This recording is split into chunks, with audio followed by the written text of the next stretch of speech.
Advertencia, lo que viene a continuación es no apto para mentes aburridas. Las opiniones vertidas en este programa son de exclusiva responsabilidad de nuestra insaciable curiosidad.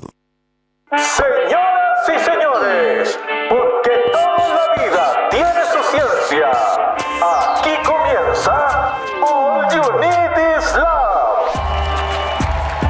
El show de ciencia y tecnología más querido del mundo, con la conducción del periodista Iván Rimaza.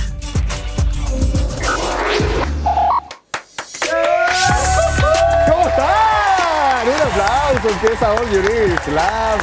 Oye, ¿te gusta disfrazarte? Por eso ando con esta peluca ridícula el día de hoy. Para algunas personas es liberador y divertido. Te vistes de algo que no eres y la pasas bien. Yo acá estoy, no sé de qué estaré, de Profesor Rosa, de algún personaje del cine. Bueno, a otras personas se les hace incómodo también. No todos disfrutan de disfrazarse. ¿Te ha pasado de repente junta de disfraces, carrete de disfraces, la pega de disfraces, donde sea disfraces, y hay alguien, una, dos personas que, claro, participan, pero no les gusta disfrazarse? Se les hace incómodo, lo ven como algo ridículo, una mentira, una exposición innecesaria.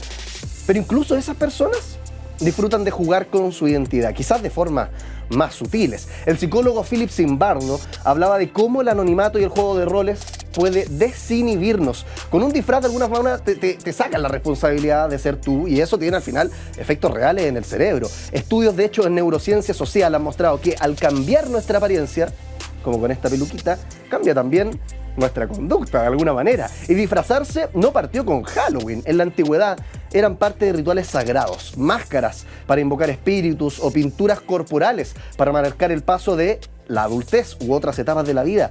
El antropólogo Víctor Turner decía: los disfraces marcan momentos de transición, nos permiten habitar lo ambiguo, lo transitorio, lo que no sabemos muy bien qué diablo es. Y hoy nos disfrazamos ya no para hablar con los dioses, sino para comunicarnos con los demás. El sociólogo Erving Goffman también hablaba un poco de esto, lo llevó, eso sí, tiró el tejo más pasado, dijo: en realidad siempre estamos actuando. Según él, siempre tenemos puesta una máscara, la que usamos para trabajar, por ejemplo, es una máscara, para seducir, para pertenecer a distintos grupos sociales. Entonces, ¿cuál es el disfraz real al final? Pensamos en el disfraz como una instancia especial, esta peluca que me pongo para tirar la talla, el disfraz que nos ponemos en Halloween. Pero ¿y si no lo fuera? Si no fuera especial, si toda la vida fuera un disfraz, un código, una señal para los demás de alguna forma. Yo siento que es así, ¿eh? A veces nos disfrazamos de vampiro, pero otras veces nos disfrazamos de persona normal, sea lo que sea que eso significa. Un aplauso y empezamos con All You Need Is Love. Te escuchamos. Esto es Conexión Cuántica.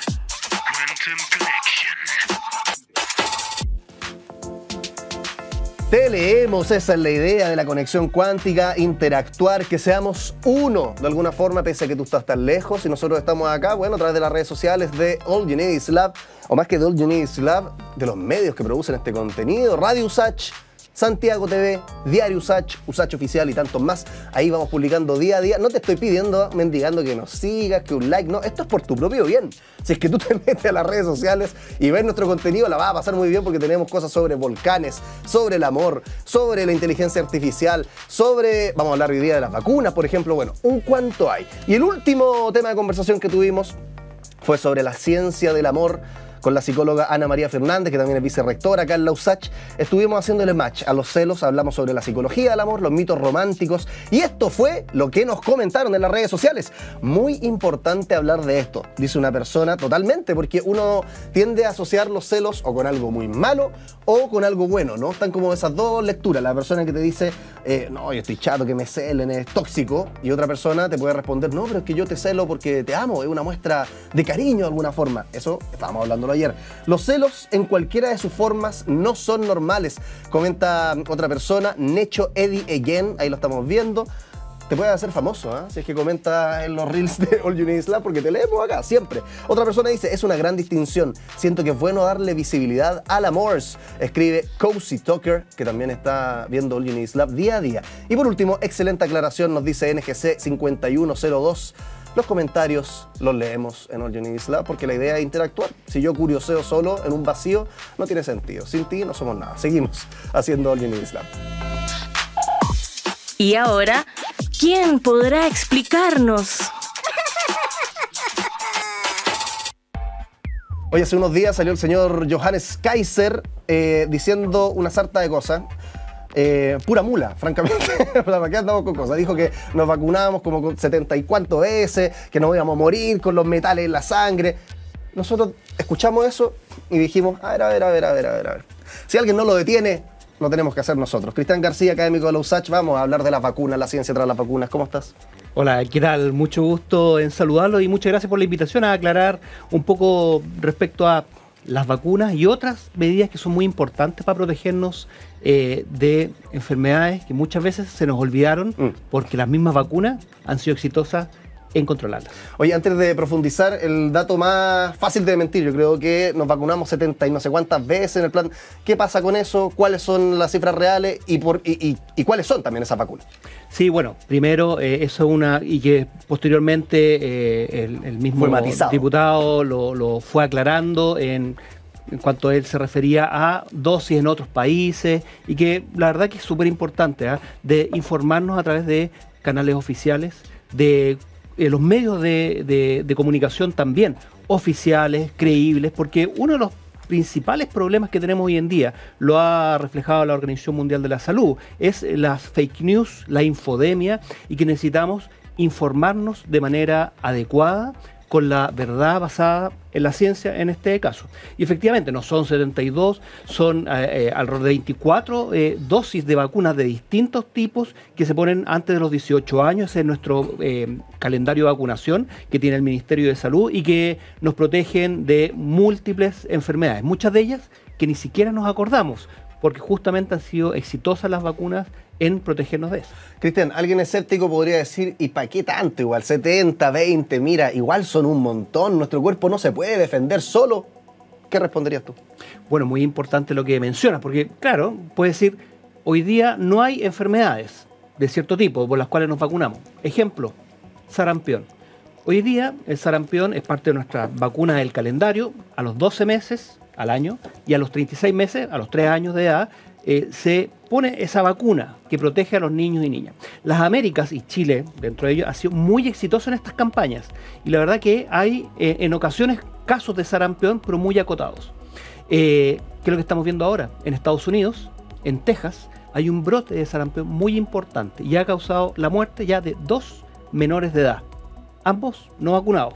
Más de 400 personas también que han tenido esta enfermedad en este brote. La gran mayoría o sea, prácticamente todos, no están vacunados o no tienen un registro de su vacunación. Está pasando lo mismo en Buenos Aires, también hay un brote de alrededor de 16, 17 casos. La misma situación, los casos que se generan son de contagio de personas no vacunadas. Claro, efectivamente, hay muchas de las enfermedades que nos vamos olvidando, pero que es necesario mantener la protección. Y el cuerpo, efectivamente, hay una forma de generar inmunidad o defensas, que es estar en contacto con una enfermedad. Pero supongo que eso, no frente a cualquiera. Pero no frente a cualquiera. Y el hecho de estar enfrente a una enfermedad, está la posibilidad de enfermar gravemente, como les pasó a estos 2 niños en Texas que fallecieron.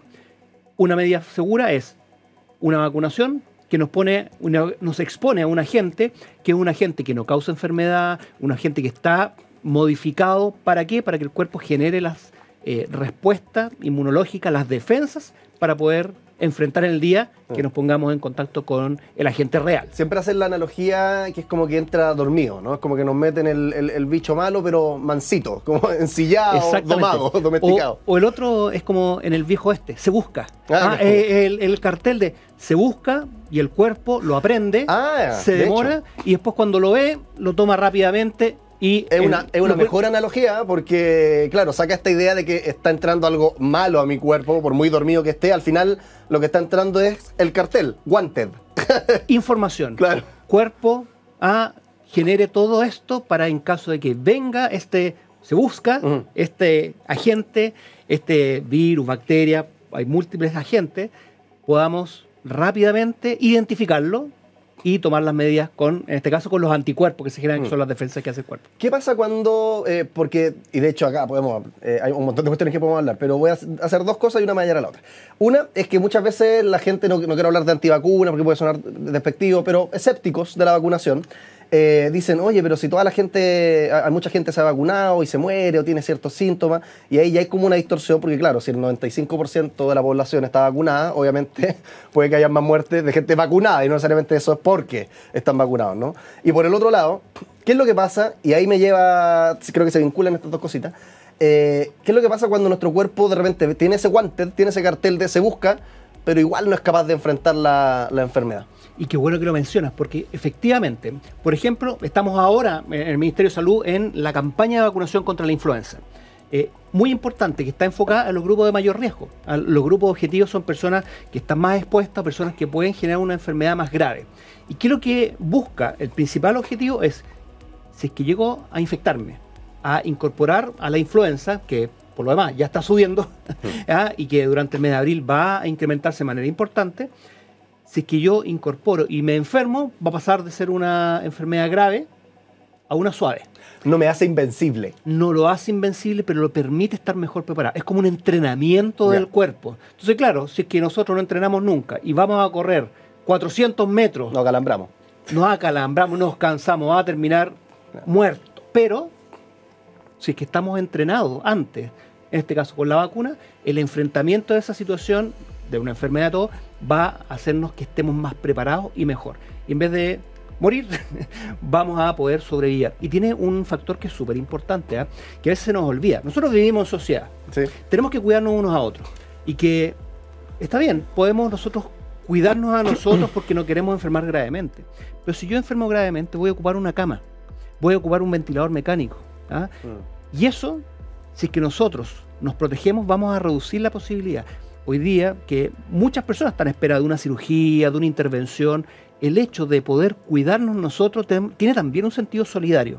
Y creo que es importante siempre ponerlo sobre la mesa. Y las vacunas nos ayudan mucho a eso, a evitar enfermar gravemente, y que claro, una enfermedad grave va a pasar a suave, y que quizás no vamos a terminar dentro del hospital, pero lo vamos a poder manejar mejor. Y eso es clave como vivimos en sociedad. Oye, Cristian, estamos hablando con Cristian García, académico de la USACH. También trabaja con el MinSal, asesorándolo en materias de salud. Y tengo la duda también, yo creo que es muy típica, ¿por qué siempre nos sentimos tan mal después de vacunarnos? ¿Y por qué a veces también no nos sentimos tan mal? Porque como que varía harto. La misma vacuna pasaba harto para la pandemia, ¿no? Independiente de cuál fuera la que uno se está administrando. No, yo me la puse y me sentí pésimo por 2 días. Y la otra persona, no, yo me la puse y trabajé, cero problema. Sí, hay una variabilidad en las personas que es tremenda, que no sabemos, y hay muchas cosas que no sabemos en ciencia, y una de esas es cómo reacciona cada persona en particular. En general, cuando uno analiza todos los datos, claro, hay un grupo de personas que puede generar alguna reacción inmediata. Mal que mal, aquí estamos poniendo se busca, pero es un agente muchas veces que está modificado, pero el cuerpo reacciona. ¿Y qué es lo que hace? Reacciona como si estuviera mirando a la gente real y puede generar un tipo de calofrío, algo de fiebre, pero dura poquito. Claro. Y que es la reacción del cuerpo a la generación de anticuerpos, a la generación de inflamación, que no le pasa a toda la gente, pero que son momentáneos, que es por un tiempo corto y que no debe tener mayor repercusión. Pasó con la vacuna del COVID, en una proporción menor de personas, pasa con todas las vacunas que alguien se puede sentir algo mal, pero también es una buena señal. ¿Y por qué me refiero a esto? Es que el cuerpo está desarrollando una respuesta a eso. No quiere decir que si nos sentimos bien y no tenemos problemas, no se genere, no. Pero sí es un reflejo de que el cuerpo está reaccionando, está funcionando la máquina para generar los anticuerpos en un futuro. ¿Qué pasa si no nos vacunamos, Cristian García? Yo creo que esta respuesta, o sea, esta pregunta y su respuesta va a depender mucho de qué vacuna es la que no me pongo, ¿no? Pero pasemos de lo más grave a lo más sutil. Consecuencias de no vacunarme. Bueno, pongamos el ejemplo extremo. Partamos. ¿Qué pasa si no nos vacunáramos de ni una cosa? De nada. De nada. Bueno, tendríamos todavía viruela, una enfermedad que erradicamos de la faz de la Tierra ya a principios de los años 80. Y creo que está como apareciendo en algunas partes. La viruela se erradicó completamente. No hay casos de viruela porque se hizo una campaña mundial de vacunación. Sí. Otro, por ejemplo, la polio, que nadie se acuerda de la polio. Vemos a veces personas que tuvieron cuando niños y vemos las consecuencias.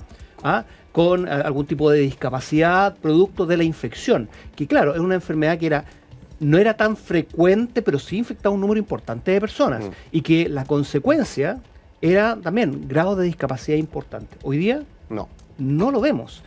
Hay un par de países donde hay. ¿Por qué? Porque tenemos campaña de vacunación muy grande. O sea, En el extremo, si no nos vacunáramos de ni una cosa, Nos ahogaríamos en enfermedades, digamos. volveríamos hace 2 siglos. Y eso significa que la expectativa de vida bajaría de casi 80 años en promedio que tenemos en Occidente a alrededor de 30, 40 años, y no más que eso. Que, por ejemplo, se ha estimado que las vacunas han salvado en los últimos 50 años a 174 millones de personas. 100 prácticamente son millones de personas, son en menores de un año. ¿Qué significa? Wow.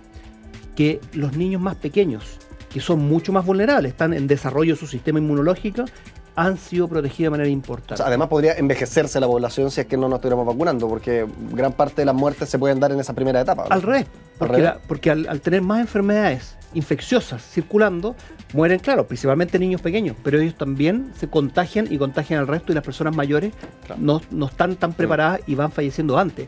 Pasar de una expectativa de vida a la mitad, de 80 a 40, como pasaba hace un par de siglos, significa que es un mundo completamente distinto al que nosotros tenemos. O sea, las vacunas son parte del desarrollo que hemos tenido como especie humana para protegernos, para especialmente proteger a los niños más pequeños y a las personas más vulnerables, como pasa ahora con la vacuna de la influenza, las personas mayores, personas con enfermedades crónicas, o como la vacuna, que es una vacuna que está un poquito baja, que es contra el neumococo. El neumococo es una bacteria que causa neumonía, que las personas de 65 años y más, al vacunarse, se protegen contra la neumonía, que es una causa importante de hospitalización y muerte en personas mayores.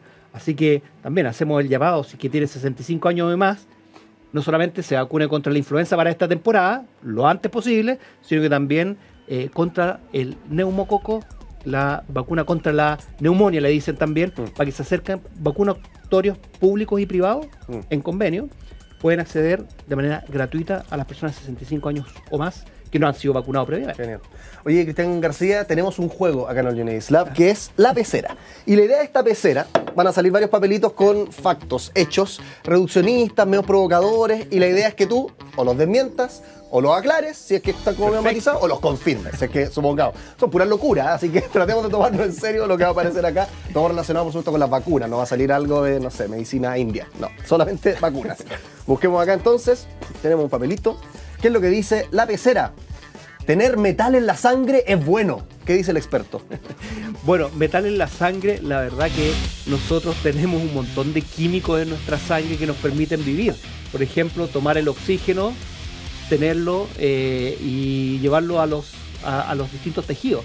Y esa es parte de lo que nosotros estamos perfectamente capacitados y hemos evolucionado eso. El hierro es parte de nuestra hemoglobina y que nos permite tener eso. Y es parte de lo que nosotros tenemos. Ahora, siempre hay este mito de los metales pesados. De hecho, de ahí viene, ¿no? De la alarmismo. vacuna.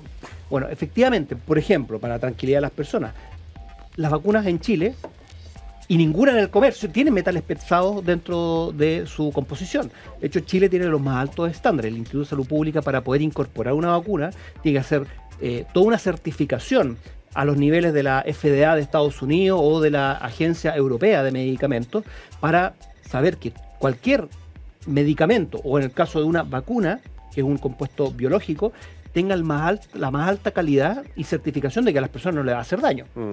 Y eso es fundamental. Y en Chile se cumple eso, y la vacuna, para tranquilidad de todos, no tiene metales pesados. Tiene distintos componentes. Por supuesto, el agente o los pedazos de agente o alguna cosa que nos hace reaccionar. Pero también tiene preservantes, coadyuvantes, que son, por ejemplo, que permitan que una vacuna se pueda guardar por un tiempo. Porque imagínense, producirla, inyectarla inmediatamente, va a ser muy difícil transportarla y todo.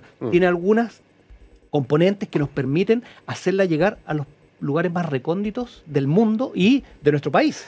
¿Y de dónde viene entonces esta idea, y que es muy típico escucharlo de las personas que hasta que se declaran a sí mismas como antivacunas, decir que tienen metales pesados en la sangre y que paremos? Porque uno se imagina, obviamente, importa primero qué metal, somos mucho, y en qué concentración, pero al margen de eso, uno se imagina casi que tiene fierro o viruta de fierro adentro de la sangre, pues nada que ver. No, absolutamente falso, y no sé exactamente dónde habrá salido eso, pero en esos términos es parte del temor de las personas. Y ahí también viene la recomendación de la misma Organización Mundial de la Salud y de todos quienes trabajamos en esto, que informarse por canales oficiales, por medios de comunicación que son confiables. Como el fundamental. como está aquí, como todos nosotros, ¿cierto? Y también por personas que tengan la experiencia, que tenga un backup científico que pueda orientar de buena manera. Porque claro, hoy día con redes sociales podemos estar en contacto con un montón de personas.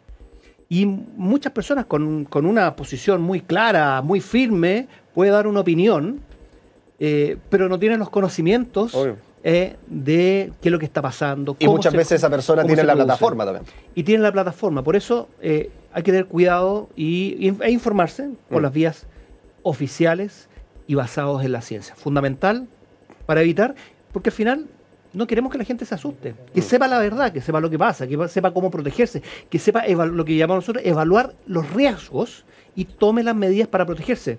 Uno en su fuero interno, a sus cercanos y también a la comunidad.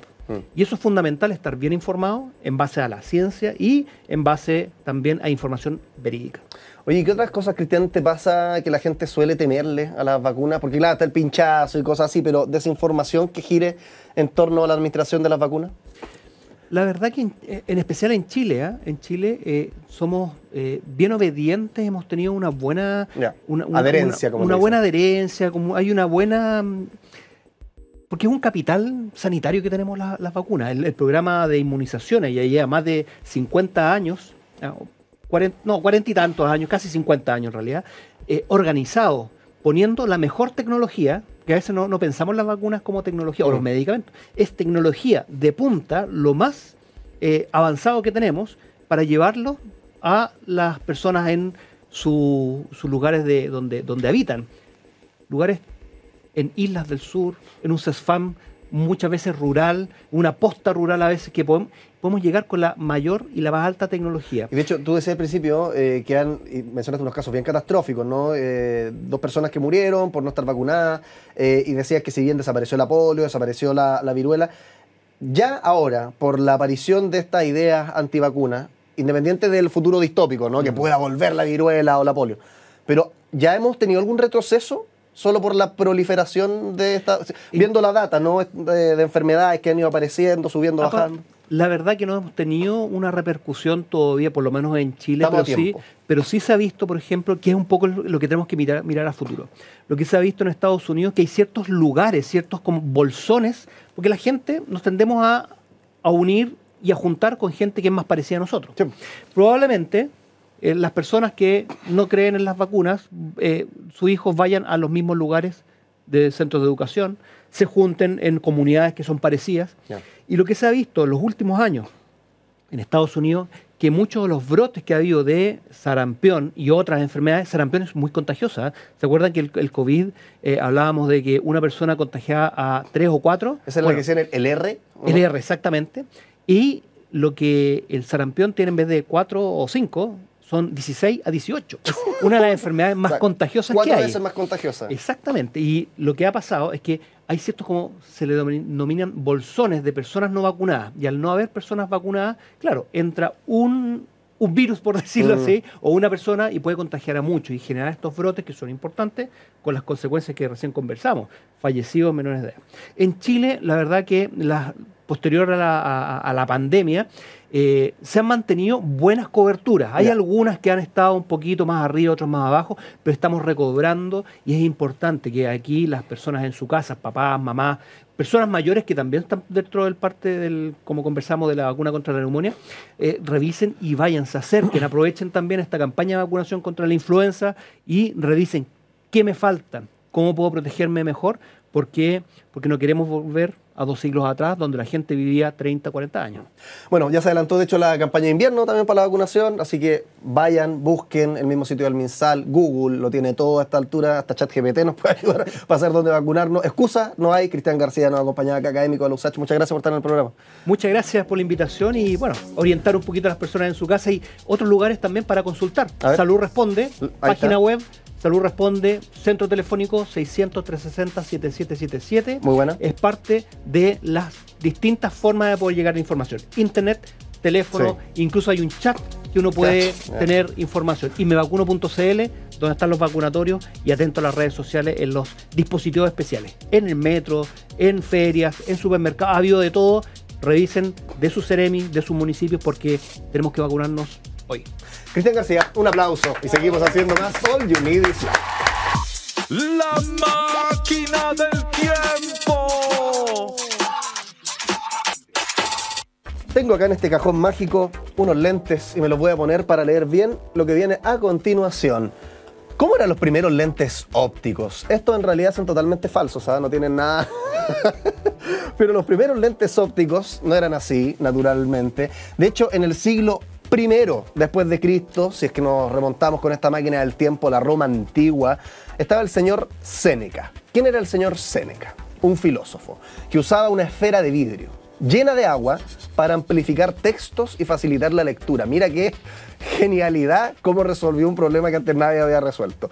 Eso se mantuvo por mucho tiempo como algo aislado hasta que en Italia, en el siglo XIII, se desarrollan las primeras piedras de lectura. Son lentes semiesféricas de cristal de roca y cuarzo que, cuando se colocaban sobre los textos, magnificaban las letras, ayudando a personas con presbicia. Se inventan también en esa época las primeras gafas en el norte de Italia, más o menos por ahí por el 1300, que consistían en dos lentes convexas montadas en armazones, como este que tengo puesto aquí, que se apoyaban en la nariz, utilizadas para corregir la hipermetropía en ese entonces y también la presbicia. Llegaron los avances con el señor Benjamin Franklin. ¿Te suena? Gringo, aparecen los billetes de los gringos, uno de los gringos más famosos, yo creo. En 1784, Benjamin Franklin, un prócer de los Estados Unidos, inventó los lentes bifocales, combinando dos tipos de lentes en uno, para corregir la visión de cerca y de lejos al mismo tiempo y con un solo dispositivo. Increíble. Finalmente, en el siglo XX ya llegó la modernidad. El químico Otto Wichterle en 1950 desarrolló los primeros lentes de contacto blandos hechos de hidrogel. De hecho, yo tengo puesto en este momento esos lentes y ustedes ni los ven. Mira, y puedo pestañear, mirar para todos lados, la comodidad absoluta, mientras que el señor Séneca ocupando una pelota con agua y yo tengo este nivel de comodidad. Bueno, los lentes entonces de hidrogel. 1988 se realiza el primer procedimiento de queratectomía fotorrefractiva con láser en Nueva Orleans. Empiezan avances también en la medicina, en la oftalmología. Y bueno, ahora ya tenemos entonces el láser de femtosegundo para crear colgajos corneales más precisos. Cirugía LASIK, de hecho yo creo que te suena, familiares se la han hecho, de repente amigos. Personalizada, aprobadas también todas por la FDA en su respectivo momento. Mira, pasamos de ver a través de agua a tener plásticos que no nos hacen daño en nuestros ojos e incluso rayos láser que nos pueden ayudar a ver un poco mejor. Seguimos haciendo All You Need Is Love. Hagamos la corta. Ciencia al paso.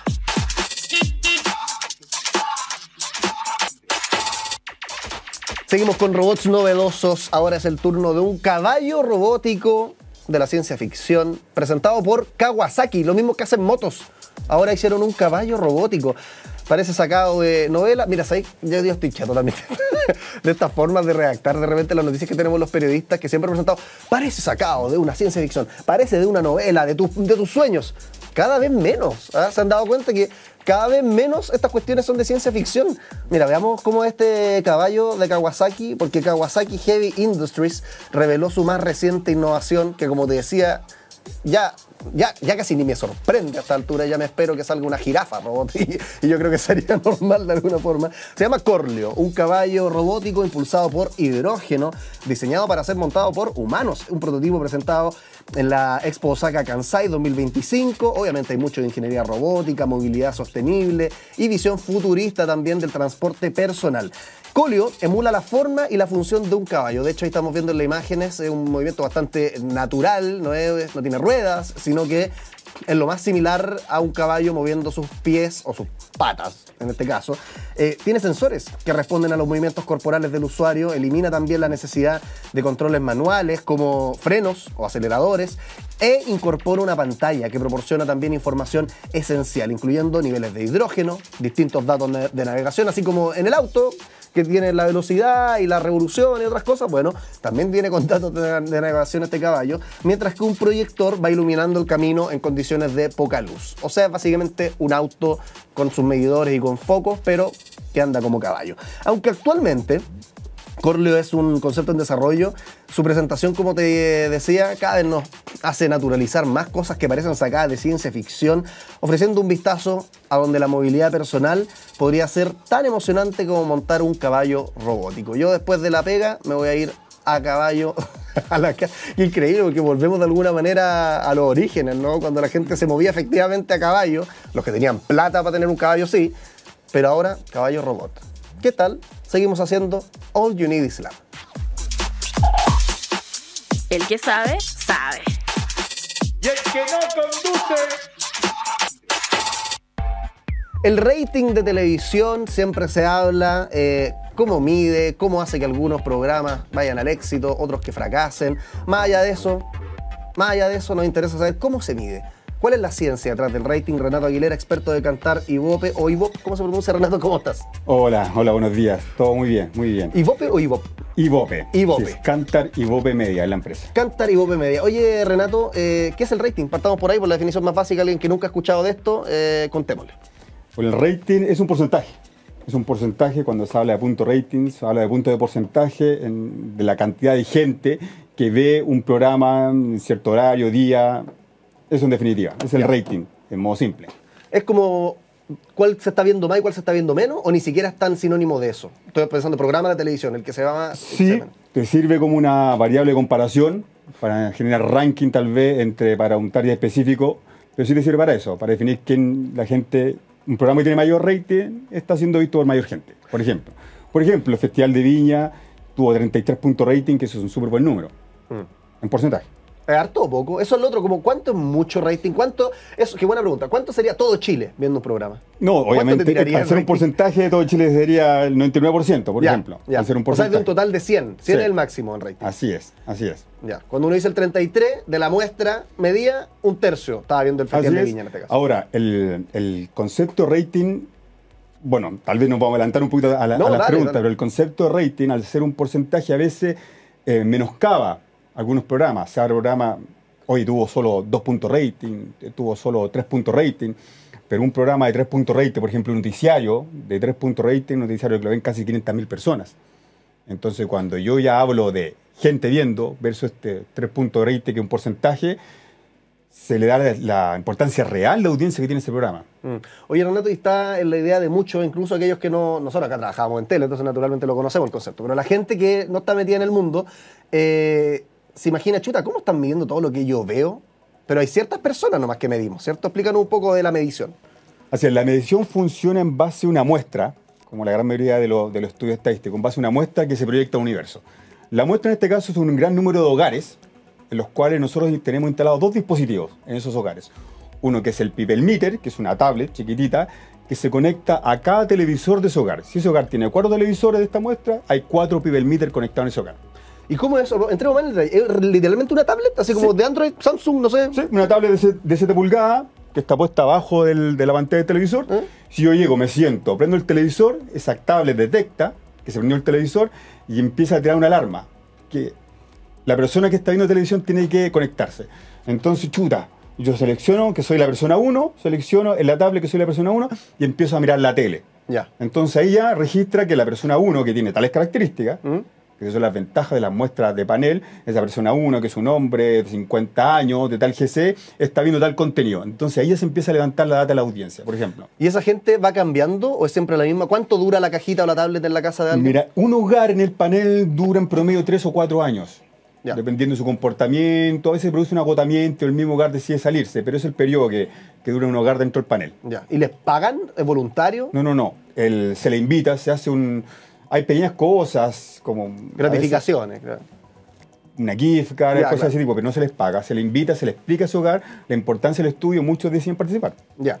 Y cuando tenemos esta maquinita, ¿cuántos hogares? Tú dijiste una cierta cantidad. ¿Se sabe más o menos con exactitud cuántos son en Chile? Sí, lo sabemos, nosotros tenemos súper claro cuántos hogares son, porque obviamente forman parte de nuestra muestra. ¿Y cómo se hace que eso se proyecte a todo Chile? ¿Cómo hacemos que, no sé, 500, 600 mil, no sé cuál será el número exacto, terminen representando un país completo? O tratando, obviamente nunca va a ser exacto, pero ¿cómo tratamos? Hay procesos metodológicos detrás, que son obviamente de la interna de Kantar, pero son procesos metodológicos detrás que son validan también por una comisión técnica. Y no solamente Kantar, sino que hay una comisión técnica de la industria, incluso los canales de televisión, que validan que ese proceso metodológico realmente sea representativo del total universo, del total Chile, en esta forma. Ya. Que hay uno de los grandes cambios de la nueva metodología. En este momento, nosotros en abril estamos lanzando una nueva metodología de medición. A ver. En marzo terminó la vieja, en abril parte la nueva. ¿Ya? Y una de las grandes diferencias que tiene es que el estudio anterior medía solo 5 zonas, 5 ciudades, y con eso se hacía una proyección. ¿Se puede saber cuál o es secreto? No, esas 5 ciudades que se vendían antes eran Antofagasta, Santiago, Región Metropolitana, Concepción, Temuco. Ya.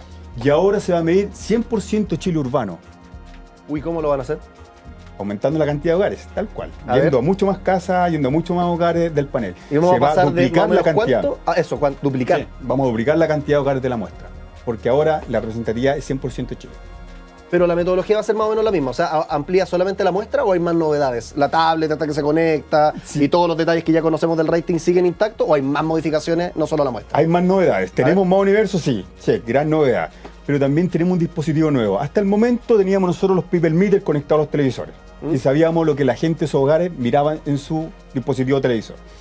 Se agrega un nuevo dispositivo que es un focal meter, una cajita aún más chica, Ya. que se conecta al router del hogar. Ya tenemos entonces, ¿cuántas cosas conectadas con esta nueva tecnología? La tablet, tú dices que este es el people meter, En todos los y, televisores. todo, y la cajita nueva. Que Y vamos la a cajita contar nueva que se conecta al router de ahora. Que la el casa, focal meter. que es el focal meter. ¿Qué hace eso? Yo llego a mi casa, mi celular se conecta en forma automática al router de mi hogar. ¿Ya? Y al conectarse, ya este dispositivo va a empezar a medir lo que yo consumo de video, contenido de video en mi celular. O sea, redes sociales, en este caso. Pero que son 100% video. Ya. Sí. Bueno, el hogar, las personas del hogar. A ver, espérate, ¿tú vas a saber todo lo que yo veo en mi celular? No. Al tiro da miedo, sí, pues me estás sabiendo. Seguro. Nosotros no hacemos eso. Hay otros que sí, nosotros no hacemos eso. ¿Cómo se procura la privacidad? Nosotros bueno, hay un contrato entre Kantar y los hogares que son parte de la muestra, y en ese contrato se le muestra todas las plataformas en un listado, es un whitelist. Nosotros vamos a mirar solo esto. Si usted está en YouTube, nosotros vamos a levantar la información de que usted está viendo YouTube, qué día y qué horario. No lo que está viendo. Si usted está en Netflix, Ya. vamos a saber que usted está viendo Netflix en ese horario. Lo que sea. Pero no el contenido. Ya. Exacto. Y es lo mismo para la tele, porque de repente uno dice, chuta, yo estoy viendo, no sé, voy a dar el ejemplo, el canal Playboy, por ejemplo, y digo, ay, no quiero que me descubran que estoy viendo esto es mi intimidad. ¿Eso lo vas a ver la empresa? No, en la televisión pasa lo mismo. Nosotros medimos canales de un listado. Canal de televisión abierta, canal de televisión paga y un listado de canales. Ya. Solo eso. Ahora, en el No sé caso... si estoy viendo un programa en específico. En el caso del televisor, sí. Ya. Ahí sí sé el contenido que están viendo las personas. La persona está viendo TVN y está viendo el matinal en TVN. Eso sí lo podemos saber en el caso de los canales de televisión. Ya. Que no es lo Televisión mismo abierta. que el focal meter nuevo que aparece, que es más bien está en Netflix, está en YouTube y listo. Exacto. El focal meter te dice que está viendo en su tablet Netflix. ¿Qué día y qué hora? Oye, qué interesante la inclusión del focal meter porque me habla de alguna manera, porque mucha gente siempre hay detractores y gente que le encanta el rating, naturalmente. Y de los detractores del rating, muchos dicen, no, pero es que la tele ya está como un poco pasando. ¿Quién ve tele en vivo? O sea, generalmente lo ven on demand, ¿no? Pienso en este programa, los reels que subimos todos los días, pero también un show exitosísimo gringo como el de Jimmy Fallon, por ejemplo. Poca gente, y lo he escuchado a los mismos productores del programa, decir, ¿sabes qué? No es tanta gente la que nos ve en vivo como los clips que subimos a YouTube, por ejemplo. Entonces esto hace un poco... se hace responsable de eso, ¿no? Sí, esta nueva medición viene un poco a emparejar la cancha. Claro, Así que no sea como- solamente el en vivo, el aire Claro, de la tele. oye, el programa en YouTube le fue súper bien, tuvo 100.000 personas que vieron esa emisión. Exacto. ¿Así? Bueno, ¿y cuánto rating tuvo tu programa en televisión? Uno. Tuvo un punto rating. ¿Cuánto es un punto rating? Son 200.000 personas. ¿Sabes? Entonces, un punto rating que son 200.000 personas comparado con una emisión en YouTube que fueron 100.000. Compáralo ahora, po. Ahora va a poder se empareja la cancha entre el mundo de la televisión y del digital para que hablemos todo de lo mismo y entendamos el real aporte que tiene la televisión. Que eso es real. Y se puede hacer también como esa... Es con la idea justamente de programas que se emiten en la tele, sacarle sus métricas en las redes sociales, ya sea Netflix, TikTok, YouTube, lo que sea, o también entender cómo son los consumos on demand de las personas. ¿A qué voy con esto? Porque una cosa es ver este programa y el reel respectivo en YouTube o el reel respectivo en Instagram, pero también en Instagram, YouTube y las plataformas digitales hay contenidos que no aparecen en tele, derechamente. Así es. Que no son complementarios, que son exclusivos de redes sociales. ¿También nos interesa como ver eso o es más bien con el foco puesto un poco en la tele? Las aplicaciones que se van a ver con este nuevo estudio son aplicaciones de contenido 100% video. Por ejemplo, voy a poder saber el consumo de TikTok. Ya. Voy a poder saber el consumo de un Twitch, por ejemplo, de un Netflix, porque son 100% video. Pero aplicaciones como Instagram, que si bien tengo video, pero también hay texto, hay fotos, hay eso galerías no de lo vamos a fotos, eso no lo vamos a medir, porque obviamente sale del mundo de la medición de video, que nosotros estamos haciendo ahora en este momento. Oye, ¿cuántos datos reciben? ¿Cómo se procesa tanta información tan rápido? Uf. harto dato. La medición de audiencia se hace minuto a minuto. Esa es la medición mínima. Todo, minuto a minuto nosotros vamos levantando data de cómo se va comportando la audiencia. Esa data se procesa en data center nuestro, se procesa también en data center de Brasil y se hace un macheo de información de datos. Pero es mucha información. Sí, mucha información. ¿Cuánto es mucha información? A ver, pero tratemos de dimensionarlo, porque si cada segundo le llega a usted un dato, supongo que son de distintos canales, o sea, cada segundo, cada minuto, 24 horas. 24 horas para todas las personas, para todos los cortetarios que tiene el panel. Mira, como para ejemplificarlo, solo el data center que está en nuestra oficina de escuela militar es el doble de esta oficina que hay acá. Y son puro rack. Puro CPU, puro rack de alrededor de 2 metros. ¿Y cómo sacamos esa información de ahí? ¿Se manda automáticamente? ¿Le llega por correo? ¿Hay un analista que están estudiando todo eso? Nosotros tenemos dos entregables. Uno que es el rating online, donde los canales van viendo online, minuto a minuto, cómo se va comportando su audiencia. Y un entregable que es después, al otro día, de toda la data ya procesada. Ah, ya. Y el cada vez más promediado, por decirlo de alguna manera. El informe que llega después, ¿no? No es lo mismo que el tiempo real. O también te va diciendo como, oye, este programa minuto a minuto. Y va sí, todo el otro día puedes ver el programa completo, cómo se movió, entero, o puedes ver minuto a minuto cómo se está comportando tu audiencia ahora, en línea. Son dos entregables. Entonces, es mucha data y que además la entregamos en línea minuto a minuto, es un gran potencial del estudio de audiencia. Oye, Renato, tenemos acá en All You Need Is Lab juegos. No te asustes porque son cosas que deberías manejar. Dale, y tenemos esta ruleta que tiene un montón de colores y cada uno de estos colores son preguntas como que te haría un niño, relacionado con el rating. Siempre, no vamos a hablar de cosas que no domines. Entonces nosotros vamos a girar esta ruleta y la idea es que tú te tomes la pregunta lo más en serio posible. ¿Te parece? Por supuesto. Porque puede que la haya hecho un niño, real. No sé, veamos, girémosla. Yo le digo siempre a los invitados, suele caer acá en el verde olivo esta ruleta, te lo juro, esto no es broma. Y vamos a ver si es que cae nuevamente en el verde olivo. Mira, ahí está. Está un poco cargada la ruleta entonces. De hecho, yo creo que está, mira, azul. Azul, casi. Ya, el color azul. ¿A qué corresponde entonces la ruleta? La pregunta es, ¿cambiar de canal afecta el rating? Por supuesto. ¿Puedo manipularlo si es que estoy cambiando así, y dándole rating al que yo quiero? Sí, afecta el rating. Porque obviamente yo estoy consumiendo un contenido que me aburrió por algún momento, ya no quiero seguir verlo y me voy a otro canal, entonces esa audiencia se mueve de un canal a otro. Nosotros tenemos reportes, una gran cantidad de reportes en nuestro software, y hay uno que se llama herencia incluso. Herencia, ¿qué significa? ¿De dónde viene mi audiencia y hacia dónde se va? Entonces también lo puedo saber. Qué bueno ese dato. ¿Y cómo se evita, dentro de la metodología que tienen ustedes para medir el rating, que entiendo está bajo 85 llaves, pero cómo se evita que, claro, las personas que ustedes tienen con las cajitas no le den rating? No, yo le voy a dar TVN porque a mí me gusta y lo voy a tener todo el día aprendido. Manipulen las cifras. ¿Cómo se evita eso? Nosotros estamos mirando siempre el comportamiento de los hogares y nos saltan esos warnings. Por ejemplo, teníamos un hogar donde habían personas de la tercera edad. Vivían solo personas de la tercera edad y consumían ciertas cosas, y un hogar que ya veía harto rato. De repente empezó a aparecer con un consumo de contenido infantil.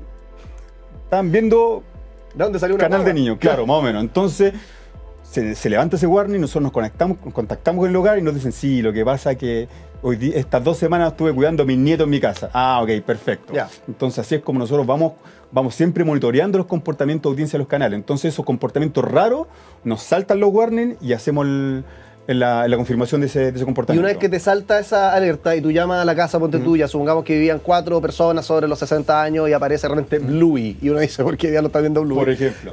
Si él te dice, no, el mismo caso, es que estaba mi nieto, etcétera, tú ahí entonces dices, vamos a sacar entonces esta data para que no me afecte lo demás, no ¿o se mantiene? Porque se explica. Ahí la aplicación está. Entonces hubo, viendo en ese hogar, una persona menor de 10 años consumiendo ese canal durante ese periodo. Ya, se toma como una distorsión que está dentro de lo esperable, Exacto. de alguna manera. Exacto. Y en ningún caso uno le dice, supongo, a las personas que tienen la cajita en su casa, oye, déjate de ver eso. No, porque obviamente ahí sí estaríamos influyendo en el comportamiento. Sí. Qué bueno esto que dices de la herencia, Renato, porque yo no tenía idea. ¿Qué nos dice generalmente, o por qué nos ayuda, por qué nos interesa saber para dónde me voy o de dónde vengo en los canales? A los canales les sirve para... O a ustedes también, digamos. ¿Por qué nos interesa medirlo? Nosotros entregamos la data a la industria. Ok, ese es nuestro trabajo y nosotros lo hacemos muy bien y ya llevamos haciéndolo por más de 15 años. Alrededor de 20 años, entregando la data en la industria. A los canales les sirve para entender bien cómo la gente consume sus contenidos. ¿Qué pasa con sus contenidos? ¿Sigo empujando este contenido o no? ¿Lo cambio o tengo que tengo que generar tal vez un contenido nuevo. Ahí le sirve mucho para entender el usuario, para entender cómo las personas ven una teleserie, ven un matinal. Para eso le sirve saber de dónde viene, Sí. qué hice, que me llegó audiencia nueva, o qué hice que se me fue audiencia. Oye, de repente se cancelan programas porque no hay rating. El estudio nuestro es el objetivo 100% comercial. Sí, obvio, no, no tienen la culpa ustedes, pero se Por empiezan a supuesto. tomar decisiones basadas en rating también. Es increíble eso, ¿cómo pasa? Pero está bien. Está bien, cuando tú tomas decisiones con buena data, estás tomando buenas decisiones. Pero, como tú decías, nos faltaba de repente lo que se sumó ahora, ¿no? YouTube, Exacto. Netflix. Porque un programa, como tú decías, que tenía 1 rating en la tele, de repente le iba espectacular en las redes sociales y claro, entre más información tengamos, mejor diagnóstico podemos hacer. Claro, pero recordemos que ese 1 de rating es muy bueno. Y, qué bueno ese dato. ¿Cuánto era 1? Recuérdamelo. Un punto rating son 170.000 personas. Más o un menos. punto rating en un minuto. Oye, tiene solo 2 puntos rating, hoy son 300.000 personas. Y tu emisión en YouTube, ¿cuánto tuvo? 150.000 personas. Miremos número contra número. Y ha ido cambiando también el rating con el tiempo, ¿no? No sé si tú estabas vivo o trabajando en la empresa en esa época o si es que se medía el rating, pero yo me acuerdo que, no sé, 90s, por ejemplo, en el auge de la televisión, Lates, donde venía Xuxa, Barry White, mucho dinero, los números de rating eran mucho más altos que ahora. Se ha ido viendo una baja en el consumo de televisión. Sí, claro, no tiene que ver con la metodología, tiene que ver con la alternativa de contenidos que yo tengo. Antes yo tenía 4 o 5 canales, ahora tengo 4 o 5 canales, tengo aplicaciones, tengo sitios web. Hay un dato súper importante, por ejemplo, en Chile el 85% de los hogares en Chile tiene un Smart TV, un televisor conectado. Entonces te permite ir a buscar mucho más contenido que solo los canales. Entonces, ¿la audiencia se ha movido hacia otras plataformas? Sí. Entonces, obviamente, antes tú veías solo 5 canales, ahora tengo muchas más alternativas de ver contenido. Claro. Al final se diversifica el consumo. Así es. Se diversifica. Sí. Sí, porque la gente que originalmente estaba viendo tele, ahora también ve tele, pero en plataformas digitales muchas veces. O sea, lo que cambia no es tanto el contenido. Sí, ahora también ve tele, sí, también ve tele, pero, por ejemplo, la otra vez yo estaba dando una charla en una universidad a los chicos de publicidad. Entonces me decían, profe, yo no soy profe, pero profe, pero yo ya no veo tele. No veis tele. ¿No tenéis tele en tu casa? No, sí tengo. ¿No la aprendí entonces? No se la aprendo. Entonces, ¿veis tele? Ah, pero es que yo veo... Sí, pero sí consumes contenido en tu dispositivo de televisor. Y todo eso nosotros lo medimos. Eso es importante, porque mucha gente ve tele como de fondo. Y eso también está medido. O sea, no es necesario estar consumiendo el programa o lo que sea en la tele de forma activa. El rating no te dice tanto eso, sino que la tele está prendida. No necesariamente la persona está prestando la atención concentrada 100% de principio a fin. Sí, claro. Ahora eso nadie tiene cómo medir eso. Imposible. Nadie, ni una plataforma, ni Google, nadie tiene cómo medir eso. La atención en la pantalla, por el momento todavía eso no lo va a hacer nadie. Claro. ¿Y nos interesaría de alguna manera? Estoy pensando acá, distopía, futuro, ChatGPT, inteligencia artificial, caballos que podemos montar robóticos. Parecía más un gato en todo caso, un caballo. ¿Nos interesaría medir eso también? Como realmente la tele está prendida y se le está prestando atención. ¿Es importante? Porque si yo tengo la tele de fondo y me gusta que la tonca esté hablando mientras hago los huevos, no es lo mismo que me gusta mucho este matinal y lo estoy viendo. Puede ser, no sé, para la industria tal vez puede ser interesante, porque la industria sí va mutando, y es por eso que antes nos interesaba conocer las plataformas, ahora se interesa. Antes nos interesaba conocer, por ejemplo, algunos segmentos que ahora sí. Yo creo que sí, generalmente los medios van evolucionando a tener mejor data. Renato Villagra entonces es experto de Cantar Evox Media. Muchas gracias por estar acá en el programa y le damos un aplauso. Seguimos haciendo más Muchas gracias, All You Need Is Love. Gracias a todos. Llegó la hora de decir adiós. Yo sé que les da pena, pero es que estamos marcando muy poco rating, así que nos van a cancelar el programa de alguna manera. No, ustedes quédense en la sintonía, por supuesto. Esta es una producción de Santiago Televisión. También lo transmitimos por Radio Sach completamente en vivo, pero nos ves en todo Chile. Zapping, Mundo, las distintas señales regionales de Arica a Punta Arenas. All You Need Is Love llega con todo el conocimiento y las curiosidades. Así que, como siempre, recuerda seguirnos en nuestras redes sociales, @stgo.tv, @radiosach, @usachoficial, porque seguro vamos a estar ahí subiendo los contenidos. Todos los días subimos algo. Hemos subido los volcanes, cómo nos afecta la inteligencia artificial a nosotros y al planeta, porque ocupa una cantidad de agua e impacta el cambio climático como pocas cosas, entre muchas otras, el amor, qué sé yo. Así que nos vemos en la próxima edición de All You Need Is Love para que respondamos dudas, como la del principio de este programa. ¿Por qué nos gusta disfrazarnos? Nos vemos en el próximo All You Need Is Love.